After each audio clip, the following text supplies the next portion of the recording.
The NBPA has elected Kyrie Irving to replace Pau Gasol as VP of the Players Association after Gasol's 3-year term ended.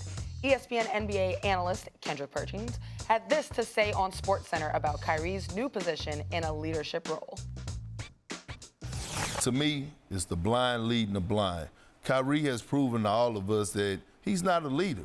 And I don't understand this for the life of me. Maybe he surprised the world and become this better person overnight, but when he was with the Celtics, he wasn't a good leader. And now he's in Brooklyn. We had several occasions where he done threw guys under the bus or whatever the case may be, saying that he don't need certain guys or he want this guy back. And it's just, I don't see those leadership skills in Kyrie. Damn, Perk. I know, right? Jeez. Hey, I'm sorry about the loss in the All-Star game. It was rigged. It was rigged. Was it? Did you see the players that I saw you lose your composure. Did you see that? I saw you get a technical foul. You know what? I didn't mind at all. I should have got thrown out the damn game. I was so ticked off. That's how You lost your voice. He said he's going to play next year. I might play next year. You know, you're going to train me. You're going to be one of them trainers. Can I be a rebounder? Stephen A. Okay. This is happening. This is happening. There it is. Okay. There it is. Done. Let's go. Yeah, I'm going to drop 40. Score keeps Next year, you need me on your squad. What's going on? I'm your girl from Queens. We can work on that. Max, what's going on? You have something to say? You just... Go ahead. All right. Every time Stephen A. talks about what he's going to drop, It's 40 it goes or down 30, 10 right? points. I'm going back and forth, right? Stephen A. said he's going to drop 50, then 40, then 30. 30. All right. Don't Let's welcome in. overpromise. We got real stuff to talk about. We got Jay Williams here. Yeah. He's our basketball analyst. Stephen A., I'm going to start with you. Yeah. Do you have an issue with Kyrie being in this new leadership position? Yes, I do. Okay. Yes, I do. Why? I got a lot of love for Kyrie. First, let me say this. Let's lay off Kendrick Perkins in this regard. I called Kendrick Perkins, and I thought he was wrong about the whole KD situation. You're a teammate. There's certain things you don't say, and you try to provide insight to. That gives the wrong impression.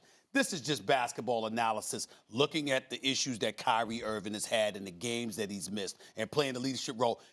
Kendrick Perkins is perfectly within his right to say that because that's on the outside looking in. It made you say, ouch, but nevertheless, from an outsider's perspective, I can't blame where he go. I won't go that hard with Kyrie because I know Kyrie a little bit and we talk and I got a lot of love for him and I think I have some insight into how he is. Here's what I will say. What I do like about this is that it should apply more pressure on Kyrie to show up. When he's there, he's delivered. And because he averages 27 a game and we know what he can do, all right? I'm simply saying, damn, bro, you already missed 33 games this year. KD ain't come to Brooklyn to play by himself. This team is a solid team, even without Kyrie. But with Kyrie and KD, if Kyrie brings his game, I know what KD gonna do. And I'm looking at them as a title contender next year with KD. You, Kyrie Irving, you pride yourself in being cerebral. You pride yourself in being a thinker. You're very into making sure that what you do extends beyond the court of play because you want to have that kind of impact. Kyrie just has to remember it all starts with you showing up to perform. When you are not able to do your job for whatever reason, people are going to question why you got another job. Master what you do first. We know what he can do when he's healthy. I'm just saying prioritize getting healthy.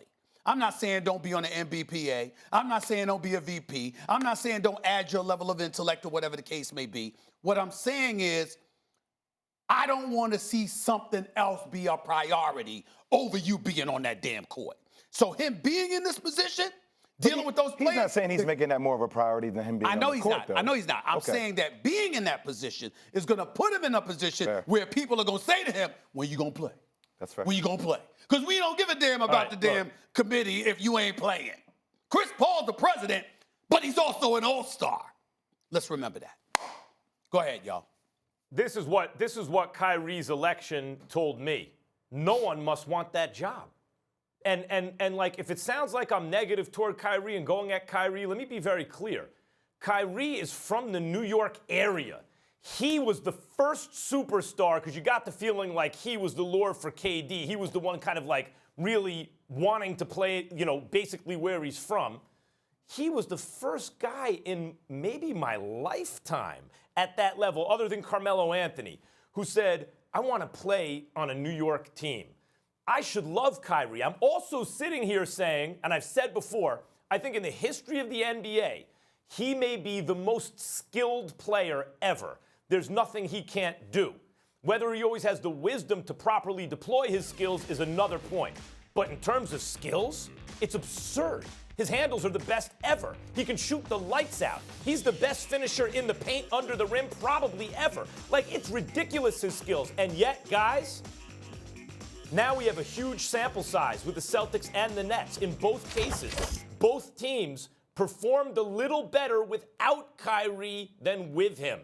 At a certain point, it's not coincidence. I agree with Kendrick Perkins. He's a bad leader or hasn't learned how to lead yet, number one. Number two, Stephen A., you talk about his intellect a lot. You know him personally. I do not.